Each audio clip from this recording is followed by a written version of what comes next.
শনিবার রাতভর ইউক্রেন জুড়ে ক্ষেপণাস্ত্র ও ড্রোন হামলা চালায় রাশিয়া। প্রেসিডেন্ট ভলোদিমির জেলেনস্কি জানান, রাজধানী কিয়েভ অঞ্চল সহ সুমি, খার্কিভ, দিনিপ্রো এবং মাইকোলাভ এই 5 অঞ্চলে হামলা হয়। প্রায় 430টি ড্রোন ও 68টি ক্ষেপণাস্ত্র ব্যবহার করা হয়েছে বলে দাবি কিয়েভের, যদিও এর বেশিরভাগই আকাশ প্রতিরক্ষা ব্যবস্থা ভূপাতিত করেছে বলে জানানো হয়েছে। হামলার মূল লক্ষ্য জ্বালানি অবকাঠামো হলেও আবাসিক ভবন, স্কুল ও ব্যবসা প্রতিষ্ঠানও ক্ষতিগ্রস্ত হয়েছে। কিয়েভ, ব্রোভারি ও জাপোরিঝিয়াতেও হামলা চালানো হয়, এতে অনেকে হতাহত হন।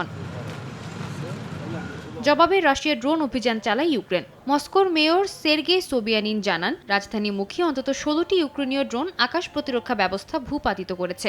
এছাড়া স্মোলেন্স্ক, বেলগোরদ এবং কুরস্ক অঞ্চলেও ড্রোন ভূপাতিত করা হয়। হামলার কারণে মস্কোর ডোমোদেদোভো ও ঝুকভস্কি বিমানবন্দরে সাময়িকভাবে ফ্লাইট চলাচল বন্ধ রাখতে হয়।